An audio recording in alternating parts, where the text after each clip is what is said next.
If you're joining me from the East Coast, welcome to our bi-weekly webinar. Today we're very excited to introduce you and give you a feel for how the new electronic app with Mutual of Omaha for their long-term care policy works.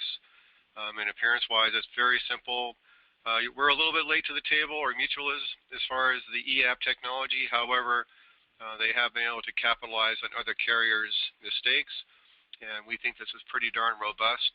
Some real positive feedback from some trial groups we had working with this application over the last month or so. I've been involved with it for the last 3 to 4 months, doing some fine-tuning before they actually launched it. It's available in every state in the country with the exception of Montana and New York. And as those two remaining states come on board with the current Mutual Care Solutions suite of products, those states will be activated on the e-app as well.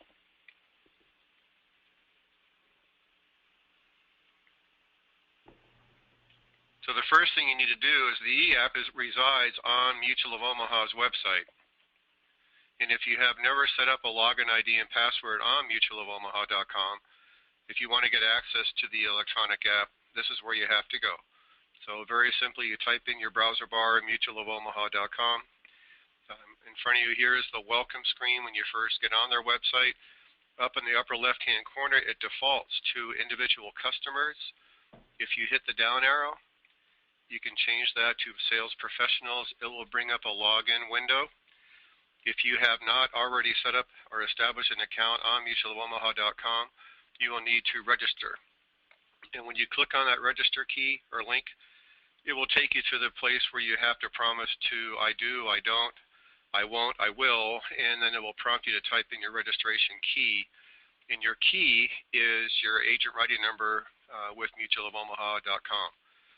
Not the AZ portion of it, but all the numbers behind the AZ is your agent writing number.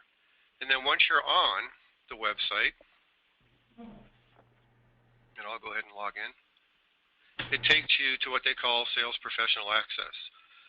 Number of resources available here to you. This is where you go to view your pending business. This is where you go to view your commission statements. You go to the Sales Tools tab, and this is where you can download materials.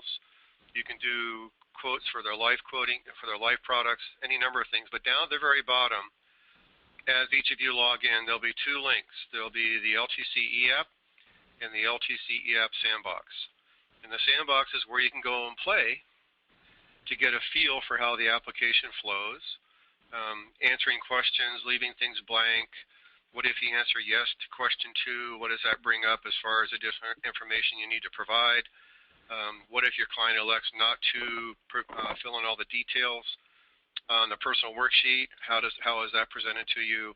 How does the signature process go or flow? And then what happens when you're done? What do you do with the app once you're done? So the sandbox can give you a feel for that. You can't break anything in there.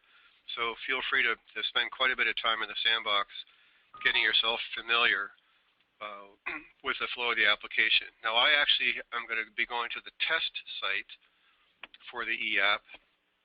And when you first get on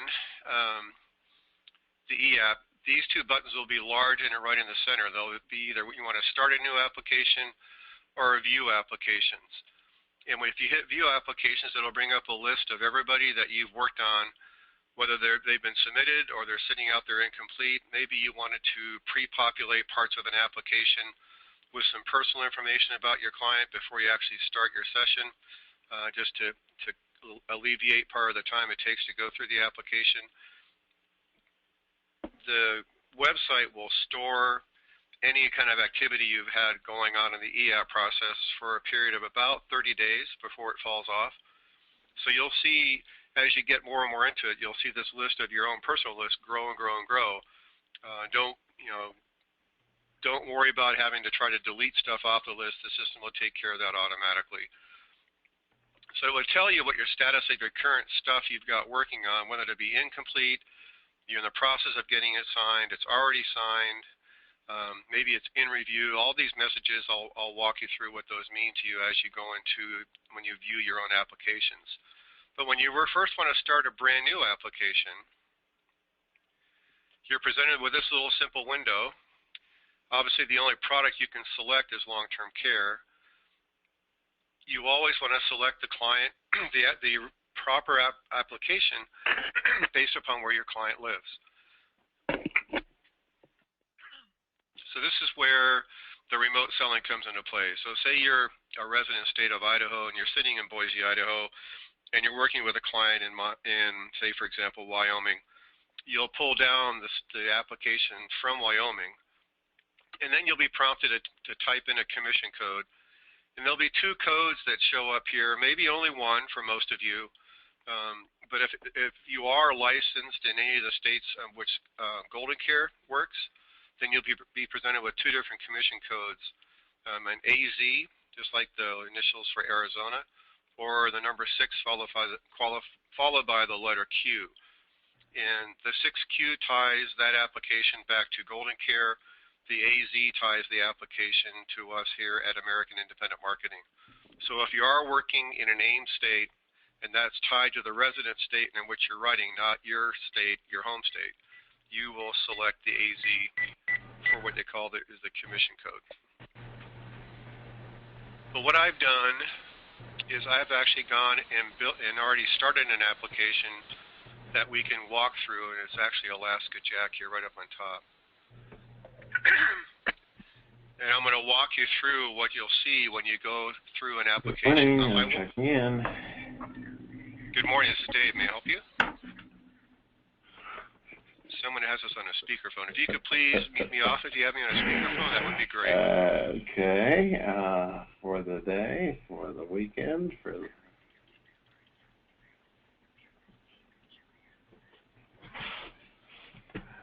Okay. It's raining. Well, it's Vancouver, I guess. Hey, whoever has me on a speakerphone, if you can please take me off the speakerphone, that would be great. Well, we had rain here last week, this week, earlier, I guess. Yeah, strange weather patterns. So you're in Starbucks for the duration, huh?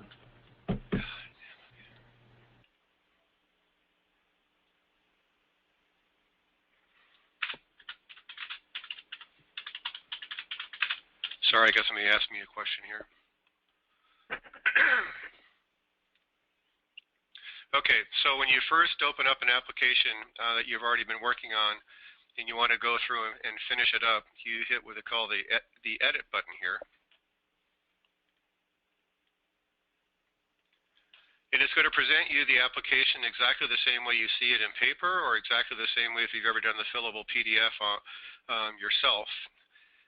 Again, keep in mind that you have to be somewhere where there is internet, so this is not an app that you download to your laptop and fill it out and then submit it. You're actually doing a live session on Mutual of Omaha's website, so you need to have internet access. So either doing it from your office, or maybe you're at a hotspot like Starbucks, or even maybe your client at the client's home. They have internet access, and they've allowed you access to the internet. But you have to have internet access to complete this electronic app. So the first form you're presented with is the personal worksheet. And you can see I've done a single applicant, but if I did have a married couple I was working with, or a couple, it would present you the applicant B boxes. But if you aren't, and you're just doing a single, it's not going to give you the distraction of having applicant B show up in the application itself. The same token is the very first question that you're asked on the personal worksheet is if you want to choose not to complete this information. So if I do select that button, it just removes all those questions from the e-app. So you can go right into the personal information on the next page of the application itself. In my scenario, I did elect to complete all the information that was on the application on the personal worksheet. And it's not a smart application, but it's just looking to make sure if you elect to complete all the information, if I miss something, if I, for example, I leave a box unchecked, and I get down to the bottom and I hit next, it's going to, it should bring, oh, that question didn't matter. If it was something that made a difference, and I'll show you here later on the application where it does make a difference, it will let you to continue with the application. It will bring up a message that you left something blank, and you have to go back and complete that. So I'm on the first page of the actual application where I filled in the name, address, phone number, email address, and you've got to have an email address here to make this thing work the right way for your client. Client social security number, their date of birth, what their occupation is, the citizenship questions, and then the beneficiary information. Remember, this is just like the hard app or the fillable PDF application. We get asked this all the time. Why do I need to fill in the beneficiary information? Well, no, you don't. And here's a scenario where that could come into play. If your client was paying annually, and say their anniversary date is January 1, and they made their payment January 1 of 2015, and that for whatever reason they pass away in March of 2015, Mutual of Omaha is going to return any unused premium back to the named beneficiary, and if there is no named beneficiary, it will just go to the estate of. Your choice to have that on there or not. They can always add and or change a beneficiary at any time with Mutual of Omaha. I would recommend, excuse me just a second.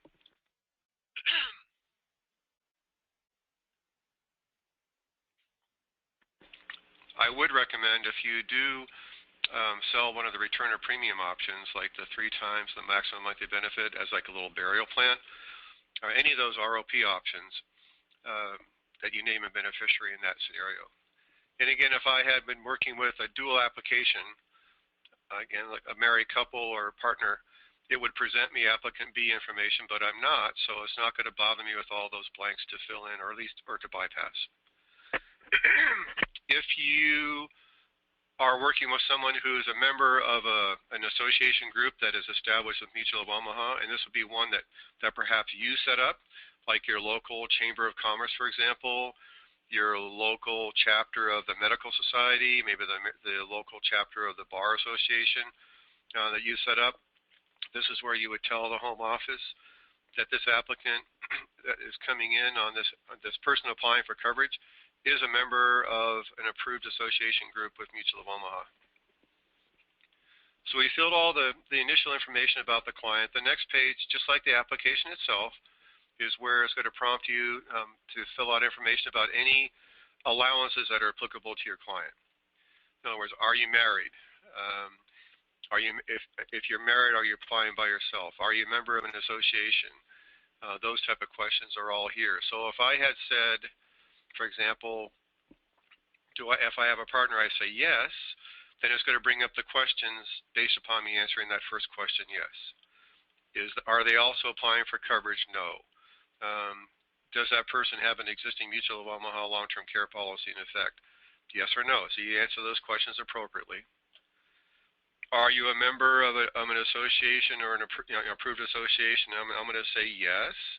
And then it's going to bring up additional information that I have to type in the number associated with that association, what the name of the association is, and then the name of the member, the relationship to the member, and the membership number, and when your effective date was for becoming a member. And whenever the application asks you to input a date, it's always looking for the 8-digit format on that date. So it's looking for month, date / day / year. So it's always looking for that format when you type in the date anywhere on the electronic app. But just to make it easy, I'm going to change these back to simple one-word answers. So,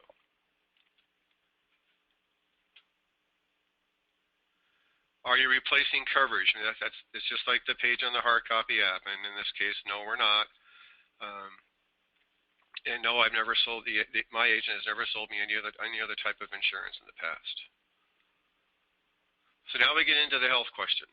And if you recall, the very first section of the health questions with Mutual of Omaha are knockout questions. Any yeses down these series of 7 questions. Any yeses here, you are not allowed to continue with the application or apply for coverage. First one here has to deal with age and whether or not you've had a complete physical with a complete metabolic workup, blood work done. So if you're 65 or older, you have to have had a complete physical with blood work in the last 24 months in order to even apply. So, and we've had a number of cases where we've had applicants over age 65 who have answered yes. I'm sorry, answered no to this question. Truthfully and honestly, to the best of their knowledge, they had a physical with blood work in the last 24 months, and it ends up their blood work was just a base panel, not a complete panel.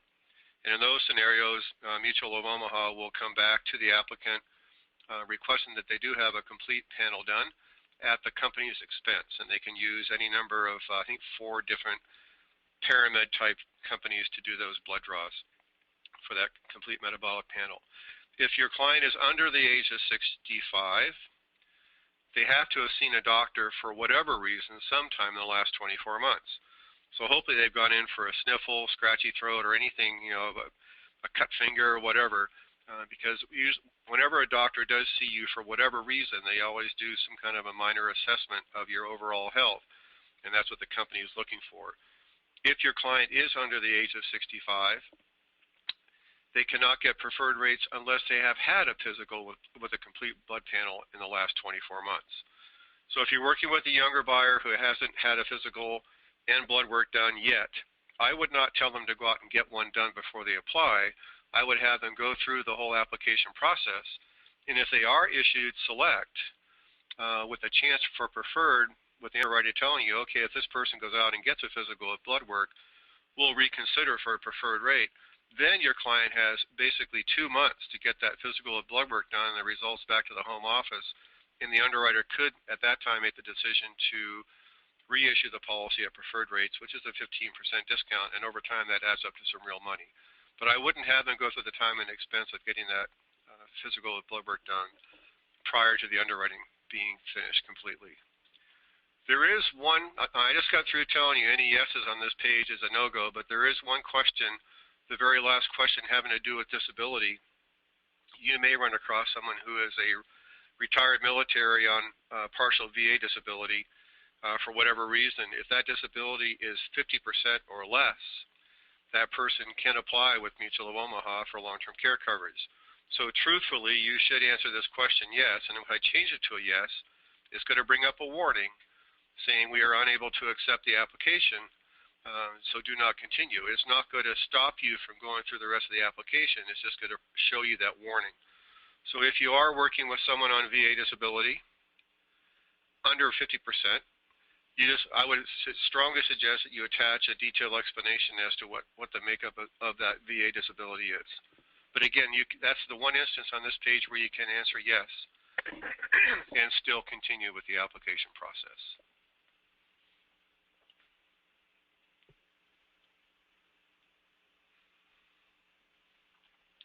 Section E of the application is where you type in your physician information. This is your primary care doc. Your date of last visit, what was the reason, the date of your last annual physical, and any medications you're on. So right now I'm saying this guy is just super healthy, not on any meds. But if I'm on a medication, then it will bring up the blanks to complete with the name, the dosage, how long you've been taking it, why do you take it, what medical condition are you using that medication for. And then if I have a second here, just uncheck that. If I have a second medication, it'll bring up yet another set of blanks, or yet even a third medication, it'll bring up another set of blanks of that third med. But again, if you're not on any medications, it's not going to bother you with all this white noise of having to skip over blanks.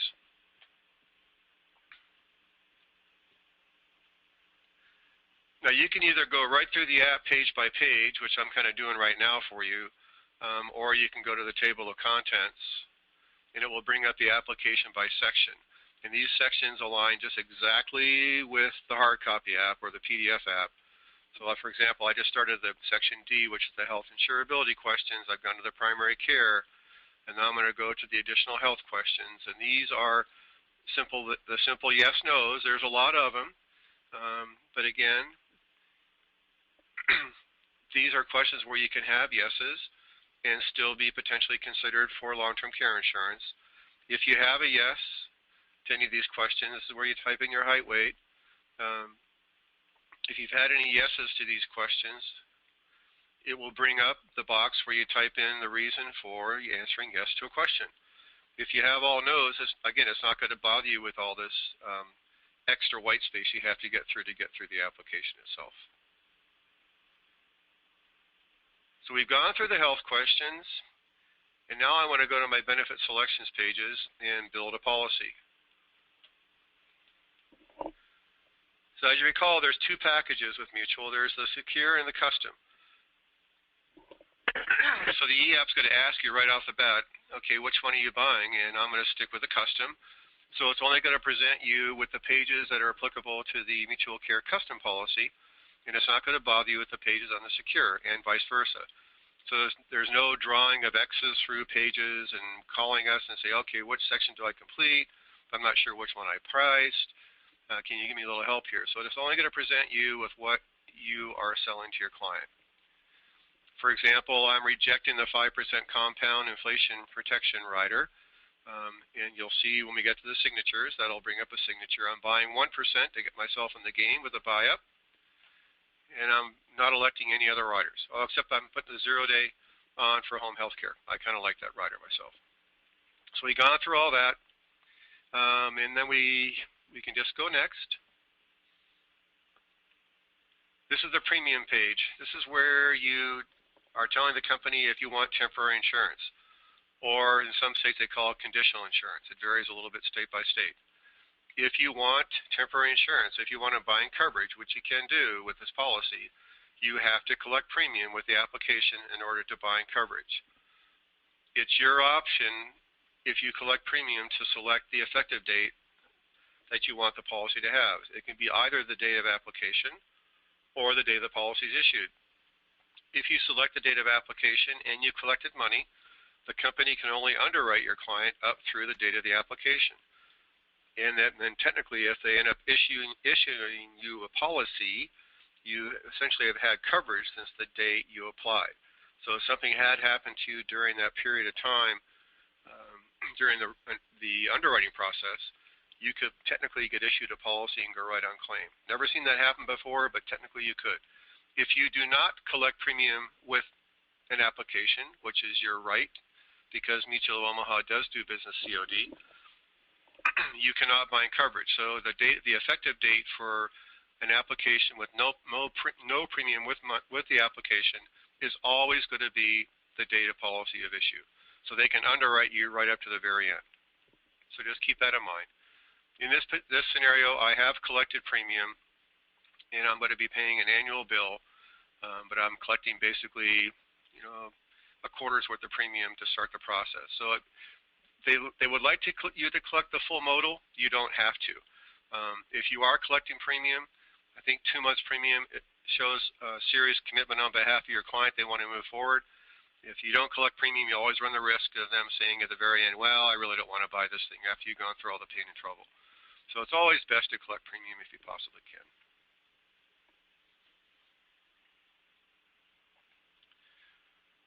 Do I want to have somebody notified so my policy doesn't lapse?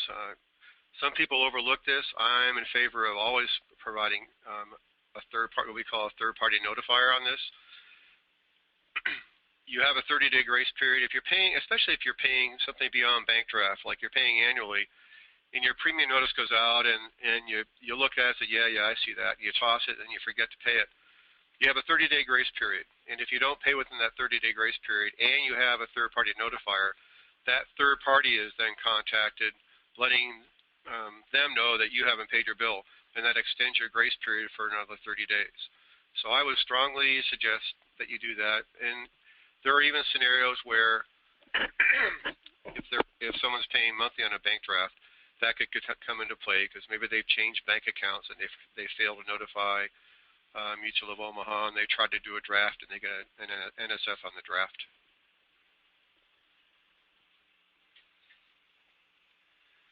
Then you get to the agreements and acknowledgments. Now again, you're not being shown all the boilerplate, which is kind of nice.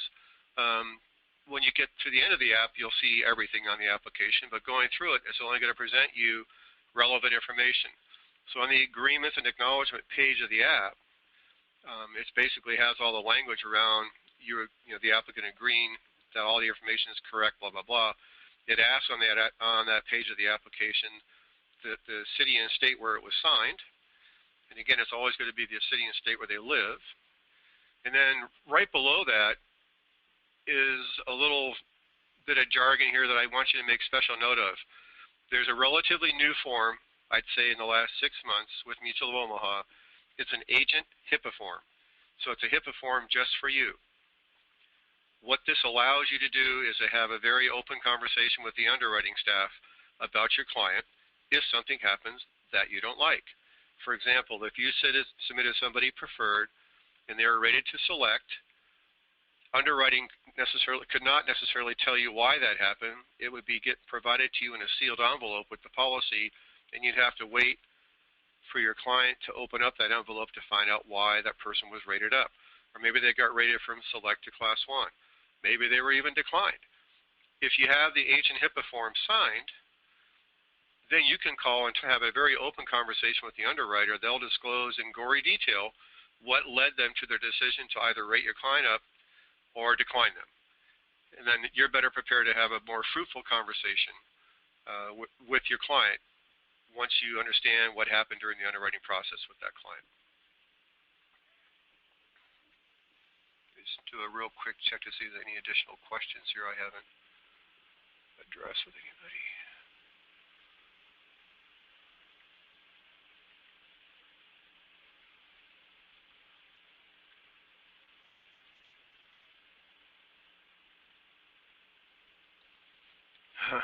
Okay, all right. Again, this is the page where you're going to fill in information that's going to populate the HIPAA form for the company to order medical records on your behalf. This is the information that's going to populate the conditional receipt or the temporary insurance agreement, depending on what it's called in your state. Then you get to your producer statement. And this is just like on the regular hard copy act. You've answered the questions completely and accurately.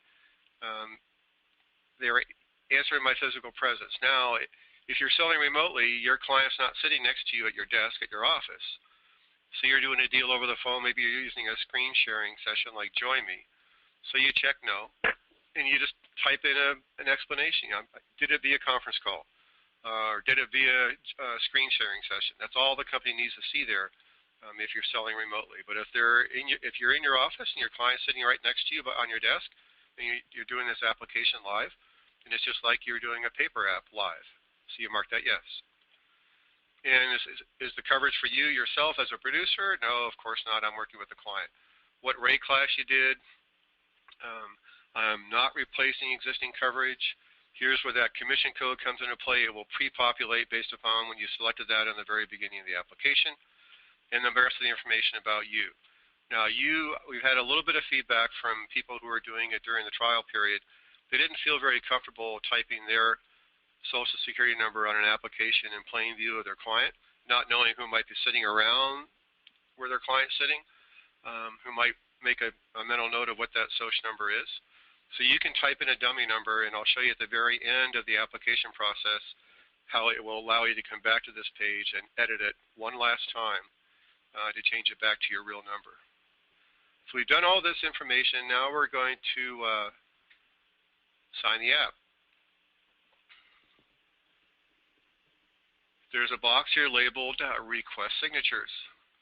And as you can recall, in the application, half the application booklet is a whole bunch of stuff, and all that stuff are the leave-behind materials that you have to give your client. On top of that, you're supposed to give your client the Long-Term Care Shopper's Guide. And on top of that, if your client is over age 65, you're also supposed to give them the guide to Medicare. So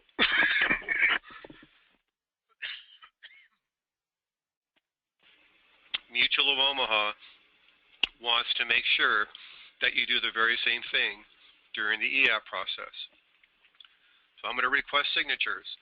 And the first person I want to go through and sign is my client. Now you have two options here. You can sign it right here live, like say you have the client sitting beside you, or you're in a screen sharing session. Or if you're doing a conference call with your client, they don't see everything's on the screen, then you can email your client. And what will happen is that your client will receive an email from you from a different address. It's going to come from the company that actually is the underlying technology for this e-app, with a link that they click on, that they'll have to re-verify who they are. They might have to verify the date of birth, not their social number, but date of birth, maybe a home address. And they will be then presented with the same signature process I'm going to show you here doing it live.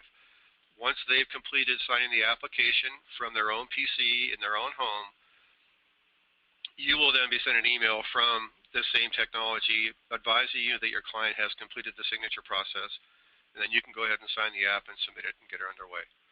But for the purpose of the webinar today, I'm just going to go through as if they were sitting right next to you. So I hit the sign button, but I can't sign yet. I have to give my client all the important documents. So what Mutual is looking for you to do is they want to make sure that you have at least opened these. And the first one is big. It's 149 pages long because it contains the outline of coverage, all those things you should know, the rate disclosure, the rate increase disclosure, the contingent non-forfeiture benefit, the long-term care shopper's guide, the guide to Medicare, all put together as one giant PDF. And in the lower right-hand corner here, it is just like a PDF. You can print this if you want. I wouldn't. You could save it as a PDF, and I would suggest you do that. I would hit the Save button, save it to your desktop, maybe label the PDF your client name. So you could turn around and then email this PDF to your client so they have all the leave-behind materials there that you would normally give them in hard copy if they were sitting there in your office. So I've opened the first document, and now I'm going to go open the second document, which is just basically a two-pager that goes through the consent of doing an online signature for the application. So I've opened both of these documents, and now I can check these boxes. I agree to consent to the use of electronic signatures, and I agree to go forward and sign the application, and let's go sign. Very easy process here.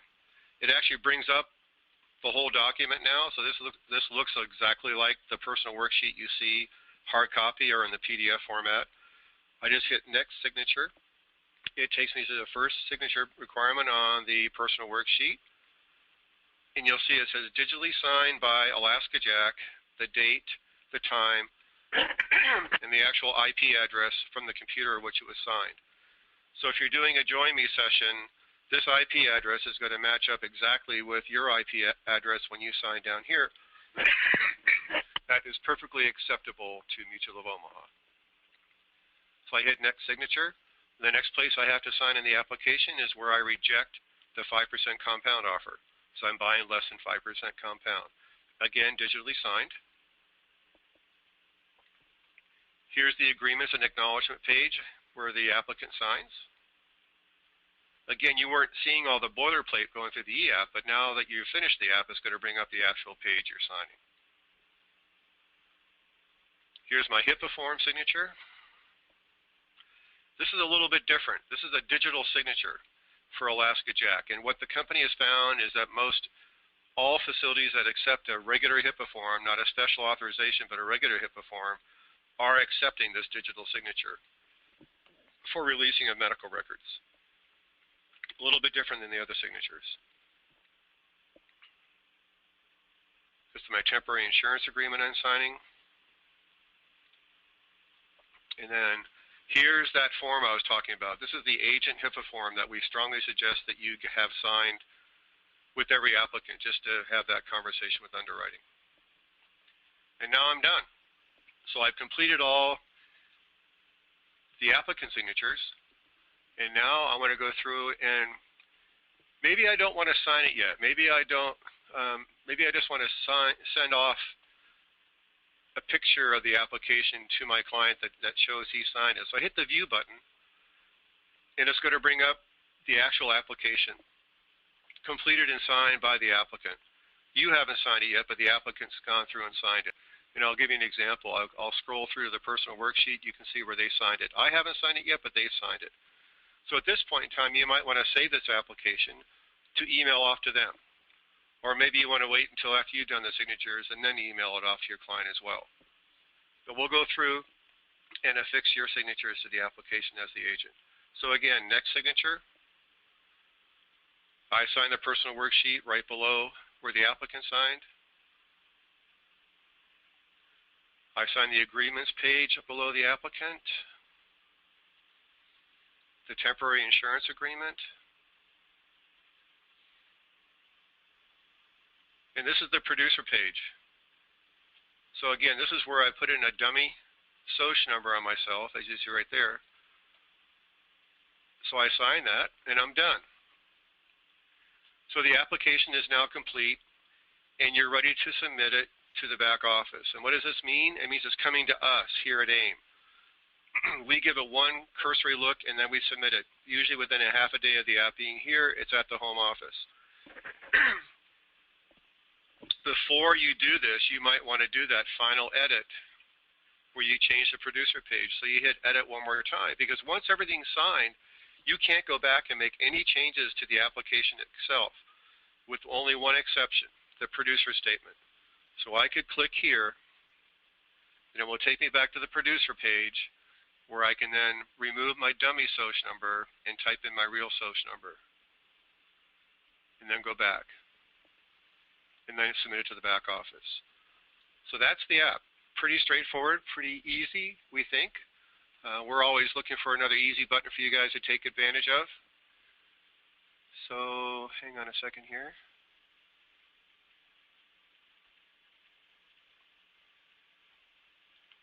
I'm going to go through and start unmuting people. If you have me on a speakerphone, if you could please take me off so I can feel. There are some questions that were typed in that I haven't had a chance to address. Maybe if I hear noise in the background as I unmute you, I'm going to mute you right back off again. Okay. David, you had a question? David Landwehr, are you out there? Yeah, I'm here. You had a question? It looked like when you checked for the veteran's disability, it wouldn't allow you to continue. So would you have to just check no and then kind of explain it later, or? No, actually, with the e-app, it's going to bring up a warning. It's not a smart app. It's just checking for make sure all the questions have been answered. So you can continue even though you put a yes on that question. You just attach an explanation as to what made up that VA disability. Okay. And you have the ability right here to have an attachment go with the application. It could be maybe you want to wait until you get a check from your client, and you want to make a copy of that check and send it with the application, and then follow it up with a live check. Maybe you have an explanation of a VA disability. Maybe you want to paint a picture of this person with underwriting, stating that they run 5 marathons a week, bike 300 miles a day, whatever you want to say about your applicant to make a rosy picture or a better picture. The PDF can be as many pages long as you wish, but it can only be one PDF. So if you did have somebody on VA disability, that would be the place where you could attach an explanation for that. Now on the check, you don't need to put. Hello? Hang on, I'm going to find out who's doing that to me. All right, go ahead. I'm sorry. Yeah, on the payment, you can just put in their routing number and the check number, account number, and that's it. For their if payment. You're collecting money, you don't have to submit the check with the application, but okay. You do show that you're collecting money with the app. And right. if the only time you put the routing number or the check number on there or the account number would be if you're doing EFT. Right. So if you're doing EFT, you can use that for the first deposit as well. You could, and that's a unique thing with Mutual. What will happen is they can draft the initial premium. You're not binding coverage, though, David. It will not invoke temporary insurance because you actually did not collect money, because they won't draft the account until that policy issues, and it's only going to draft for that first 30-day period. So there still may be a requirement for you to pick up premium upon delivery to bring that account current. But again, the only way you can have temporary insurance is if you actually collect a physical check with the application. So you have to mail the check in. You cannot rely on a bank draft to satisfy that. So you have to mail the check in addition. So that's the only thing you'd be mailing. Correct. And it's no problem to have the check follow the application. It's not going to hold up the underwriting process. If they don't have money, The money just needs to be on the account before they issue the policy.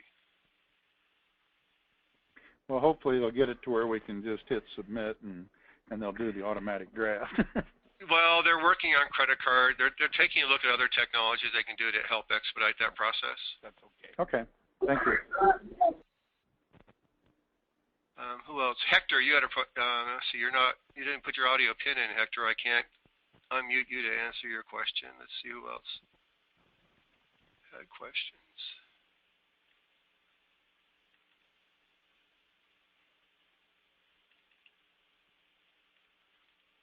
Okay, Mr. Luker, did I give you a good explanation as you go back, how you go back and do that final edit to change your social number on the producer statement?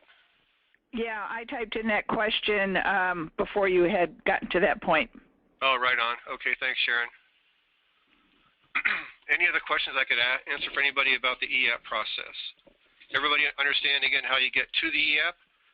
You have to be on Mutual's website. So if you haven't, well, I would encourage you to set up a login ID and password. It's the only way you can view your commission statements too. So hopefully you already all have been on Mutual's website in the past. If you think you haven't and you input your agent number as a registration key and you get a message back saying this registration key is already in use, that means you have set up a login ID and password. So in those cases, you have to call Mutual Sales Desk at 800-693-6083, ask for tech support, and they'll get your account squared away. I did make up a little cheat sheet here, which I'd be happy to send anybody who'd like it after the webinar. Give me a call or pop me an email. It's a cheat sheet on how to establish a login ID on Mutual's website. It's also the cheat sheet on how you download the standalone version of the Mutual Omaha quote software that we built here locally. Dave, I have a question. Can you, and this is not really related to the EAP, but does Mutual of Omaha allow you to order doctor's records like kind of immediately instead of having them to wait a period before they order them? Mutual of Omaha is ordering the medical records the day the application is keyed on at the home office. Oh, okay. They're not waiting for an underwriter review of the application to see if they want to order med records. They're APSing everybody right out of the chute. Okay. So that normally is not an issue. Where it sometimes becomes an issue as far as the time frame is concerned is they'll order an APS and the APS will come in, and then as a result of reading the APS, they have to order a second set of records from a specialist, and that kind of gets frustrating. So they're trying to have these case managers, which if you've done any business in the last 9 months with Mutual of Omaha, you've been assigned a case manager for all your cases, and that person is the one who bird dogs your application throughout the whole underwriting process. They kind of oversee everybody, whether it be the need to order medical records or the need to order a phone interview versus the need to order a face-to-face interview. They kind of keep an overall eye on the status of the application throughout the whole process. And they're the ones that communicate to you via email if you're missing requirements when the application comes in, as an example. Or they need a special authorization. Maybe your client's using Kaiser or Group Health or whatever clinic may require a special authorization to release records. They'll be the one that coordinates that as well. But they're kind of bird dogging it, and it kind of helps the system. It's helping the process along. They're also evolving to have them take a cursory look at the APS when it comes in, or even to look at a better serious look at the application to see if there are specialists that are referenced on there. Maybe you've been seeing an orthopedic for whatever reason versus just a primary care, and they will immediately try to spot where the potential would be to order a supplemental APS from that specialist and get that going sooner than later to avoid any undue delays during the process. Dave. Yes. Hello. When is the Selling Remote webinar going to be? Next Tuesday at 9 o'clock. Are they going to exactly? Do they have a script that they're going to teach us? Is there, I honestly do not know what is on Dennis's agenda for that meeting. I haven't seen his PowerPoint yet. It is Dennis Reiner who's going to be doing it. He's our national sales trainer. He's done kind of this thing a little bit in the past, but we thought it was time to bring it back, especially since the EAP is now here. opening up the whole world for you to expand your territory beyond just your Washington State or Oregon. But we'll record that session as well, so if you can't make it at 9 o'clock Pacific on Tuesday, we'll have that recorded just like I'm recording this session. It'll be available up on our website for viewing or listening to at a later date. And if it goes over well, we'll do this series again. Because I think it is a definite trend. There's a rather large agency focusing on long-term care that has been doing remote selling now for the last 5 or 6 years pretty aggressively, and it's been highly successful in increasing the income for the agents out there on the street. So did I effectively tap to answer your question, or did I give you a pretty good answer? Perfect. Thank you. You're welcome. All right, again, so far, no credit card with Mutual. They're looking at it as either credit card or debit card. They are looking at that technology to see if they can incorporate that to make the life a little bit easier.